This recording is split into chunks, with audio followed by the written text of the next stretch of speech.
और गोपिकाओं का संवाद हुआ। उद्धव जी गए थे ज्ञान का उपदेश करने के लिए और गोपिकाओं का ऐसा प्रेम देखा, ब्रजवासियों का ऐसा प्रेम देखा कि उनके प्रेम सागर में उद्धव डूब गए। उद्धव भगवान से बोल कर गए कि प्रभु मैं 2 दिन के लिए ब्रज जा रहा हूं, और गोपिकाओं के प्रेम में ऐसे डूबे कि 6 माह तक प्रेम के सागर में डूबते रहे।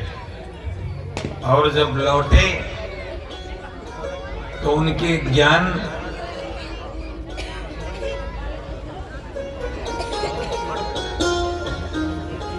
की डुगडुगी समाप्त हो गई और प्रेम का ढोल बज गया। उद्धव मथुरा लौटे, भगवान को प्रणाम किया और भगवान ने कहा उद्धव तुम तो 2 दिन के लिए गए थे, 6 माह में लौटे। उद्धव ने कहा प्रभु आपने कृपा की, मुझे जो ज्ञान का अहंकार था वो सब प्रेम में डूब गया। अब ये उद्धव ज्ञानी उद्धव नहीं रहा, ये अब प्रेमी उद्धव हो गया। तो भगवान ने उद्धव को प्रेम प्रदान किया है। यहाँ पर भागवत जी के पूर्वार्ध की कथा समाप्त हुई। अब भागवत का उत्तरार्ध प्रारंभ होता है। भगवान ने अब ये बंसी की लीला समाप्त की, अब भगवान को अस्त्र शस्त्र की लीला करनी है। भगवान ने कंस को मार दिया। कंस की 2 पत्नी हैं, अस्ति और प्राप्ति। ये जरासंध की बेटियां हैं। कंस के मरने के पश्चात ये जरासंध की बेटी अस्ति प्राप्ति अपने पिता के घर गई और रोती हुई बोली पिताश्री मेरे पति को कृष्ण ने मार दिया, बलराम ने मिलकर मार दिया, आप उसका बदला लो। जरासंध ने सेना तैयार की और मथुरा पर आक्रमण कर दिया। भगवान ने जरासंध के साथ युद्ध किया, उसकी सारी सेना को बलराम ने मिलकर मार दिया। और जरासंध को बलराम मारने ही वाले थे, सो भगवान ने कहा कि दाऊ जरासंध को मारना नहीं है, इसे जीवित छोड़ना है। दाऊ दादा ने कहा कन्हैया ये तो हमारा शत्रु है, हम इसे जीवित क्यों छोड़ें? तो भगवान ने कहा कि दाऊ दादा हमारा अवतार किस लिए हुआ है? पृथ्वी पर दुष्टों को चुन चुन कर मारने के लिए। हम इसे इसलिए छोड़ रहे हैं कि ये दुष्ट जाएगा, फिर दुष्टों की सेना इकट्ठी करेगा और फिर हमारे मथुरा पर आक्रमण करेगा और हम बैठे बैठे मथुरा में ही दुष्टों को फिर से मार देंगे और इसको फिर जीवित छोड़ देंगे और फिर जाएगा ये, फिर दुष्टों की सेना एकत्रित करेगा, फिर मथुरा पर आक्रमण करेगा। तो दुष्टों को मारने के लिए हमें दर दर जाना नहीं पड़ेगा, मथुरा में बैठकर ही हम दुष्टों का नाश करते रहेंगे, इसलिए जरासंध को जीवित छोड़ना है। दाऊ दादा ने जरासंध को जीवित छोड़ दिया। जरासंध ने 1 बार 2 बार 3 बार पूरा 17 बार मथुरा पर आक्रमण किया और भगवान ने 17 बार उसके साथ जो भी सेना आती सेना को नष्ट कर देते और जरासंध को छोड़ देते, क्योंकि जरासंध फिर से दुष्टों को इकट्ठा करके फिर मथुरा पर आता लड़ाई करने के लिए। अब जरासंध ने एक युक्ति लगाई। जरासंध ने देखा कि भगवान ब्राह्मणों के प्रेमी हैं और भगवान ब्राह्मण और संतों के तो विशेष प्रेमी है ही, क्योंकि ब्राह्मण और संत ही तो भगवान की लीला संसार में फैलाते हैं, नहीं तो भगवान को भी कौन जाने। इसलिए भगवान ब्राह्मण और संतों को प्रेम करते हैं। तो जरासंध ने ब्राह्मणों को यज्ञ करने में लगा दिया। और ब्राह्मणों से बोला कि महाराज ऐसा यज्ञ करना, मैं मथुरा पर युद्ध करने जा रहा हूँ, अगर मैं विजयी हो गया तो जो मांगोगे वही मिलेगा, और अगर मैं पराजित हुआ तो सभी ब्राह्मणों का सिर काट दिया जाएगा। ये बात भगवान कृष्ण तक पहुंची। भगवान ने सोचा कि अगर मैं फिर से युद्ध जीता तो सारे ब्राह्मण मारे जाएंगे, इसलिए ब्राह्मणों की रक्षा के लिए भगवान ने तय कर लिया कि अब तो रण छोड़ना पड़ेगा, अब तो जरासंध से हार कर रण छोड़ना पड़ेगा। उसी समय नारद ने एक काल यवन नामक मलेच्छ को भी बता दिया कि तुम मथुरा पर आक्रमण करो, अगर तुम कृष्ण पर विजय प्राप्त कर लिया तो तुम श्रेष्ठ बलवान कहलाओगे। तो जरासंध से पहले काल यवन आ गया मथुरा पर आक्रमण करने, और भगवान तो तैयार थे रण छोड़ने के लिए, क्योंकि काल यवन के बाद जरासंध आ रहा था, इसलिए भगवान रण छोड़कर भाग गए। यहाँ पर भगवान का एक नाम रखा गया, रणछोड़ राय। बोलिए रणछोड़ भगवान की। तो भगवान ने रण छोड़ा तो सही, लेकिन ब्राह्मणों के कल्याण के लिए, अगर मैं विजयी हो गया तो ब्राह्मण मारे जाएंगे, इसलिए भगवान ने अब रण छोड़ा। रण छोड़कर भगवान भागे और पीछे पीछे वो काल यवन भागा। आगे आगे भगवान जा रहे हैं, पीछे पीछे काल यवन, आगे आगे भगवान, पीछे पीछे काल यवन। भगवान दौड़ते दौड़ते दौड़ते दौड़ते वहां पर पहुंचे जहां पर मुचकुंद राजा जिस गुफा में सो रहे थे। ये मुचकुंद राजा कोई साधारण नहीं है। जब देवता और दैत्यों में युद्ध हुआ तो देवताओं की तरफ से सेनापति बनकर युद्ध किया और रात दिन युद्ध किया।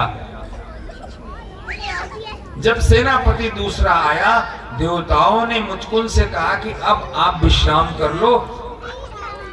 तो मुचकुंद ने कहा मैं विश्राम तो करूंगा, लेकिन मैं तुमसे वरदान मांगता हूं कि विश्राम में जो खलल करे और मैं उनको देखूं वो उसी समय भस्मीभूत हो जाए। तो देवताओं ने उन्हें आशीर्वाद दिया कि सोते समय जो तुम्हें जगाएगा और पहली दृष्टि अगर आप जिस पर पड़ेगी वो जलकर भस्म हो जाएगा। तो भगवान काल यवन को मारने के लिए ये लीला की।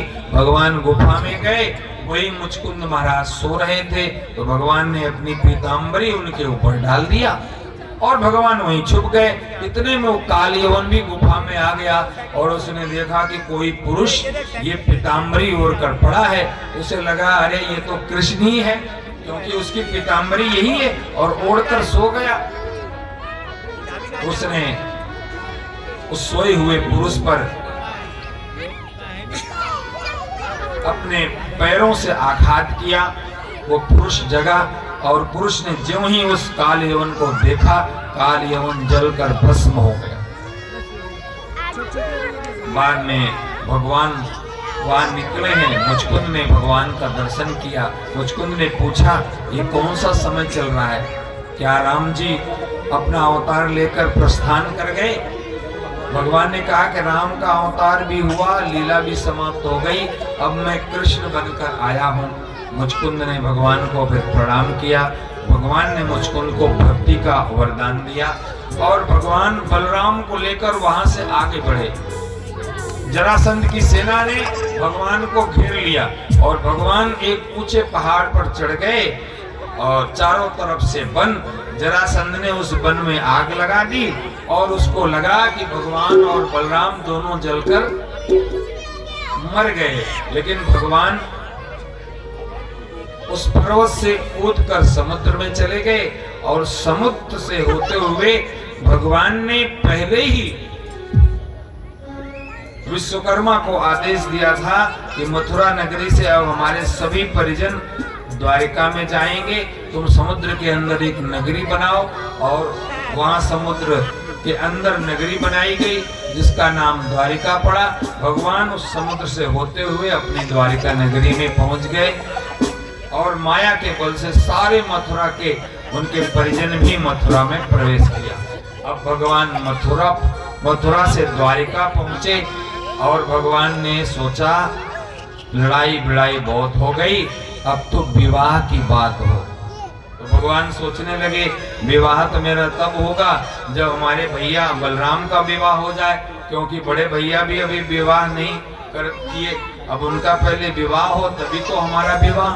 तो भगवान ने बलराम का विवाह रेवती के साथ कराया है और फिर भगवान अपने विवाह की तैयारी में,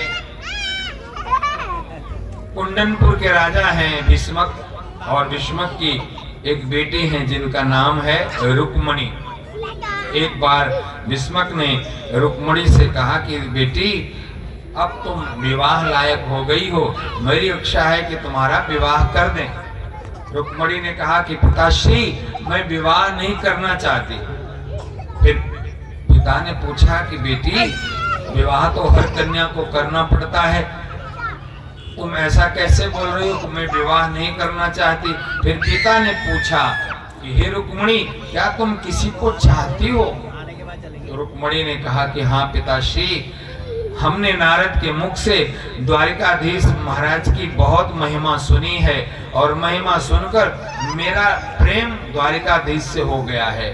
पिताश्री यदि आप उनसे मेरा विवाह करा सकते हो तो मैं विवाह के लिए तैयार हूँ। इतना सुनते ही भीष्मक बहुत प्रसन्न हुए कि बेटी तुमने मेरे मन की बात जान ली, मैं भी चाहता था कि मेरा जमाता द्वारिकाधीश बने। इतना कही रहे थे, उसी समय रुक्मणी का भाई रुक्मी आ गया। रुक्मी ने अपने पिता से कहा पिताश्री आपने पूर्व में मुझसे कहा था कि रुक्मणी का विवाह होना है। तो पिताश्री मैंने रुक्मणी का विवाह शिशुपाल से तय कर दिया। जब रुक्मणी ने सुना कि मेरा विवाह शिशुपाल के साथ तय हुआ, शिशुपाल की बात सुनकर रुक्मणी मैया ने कहा कि मैं शिशुपाल से विवाह नहीं करूंगी। लेकिन रुक्मी ने कहा कि नहीं, मैं तेरा भाई हूँ, जहां मैं तेरा विवाह करूंगा वहीं तुझे विवाह करना पड़ेगा। रुक्मणी को एक महल में बंद कर दिया और रुक्मी ने कहा कि मैं जिसके साथ विवाह करूंगा वहीं तुझे विवाह करना पड़ेगा। समय बीतने लग गया, रुक्मणी मैया भगवान को याद कर कर रोती हैं। उनका रोना रुक्मणी मैया की मैया देखती हैं। रुक्मणी मैया की माँ ने कहा कि बेटी रोने से कुछ नहीं होगा, कुछ करने से होगा। अगर तू द्वारिकाधीश को प्रेम करती है और द्वारिकाधीश तुझे प्रेम करते हैं तो कोई एक पत्र भगवान को लिखो और पत्र पढ़कर अगर वो तुझे चाहते होंगे तो तेरा हरण करने के लिए जरूर आएंगे। तो रुक्मणी मैया ने एक पत्र लिखा है और एक ब्राह्मण के द्वारा द्वारिका भेजा है और उसी पत्र को पढ़कर द्वारिका से भगवान रुक्मणी को स्वीकार करने के लिए कुंडनपुर आए। ले आओ।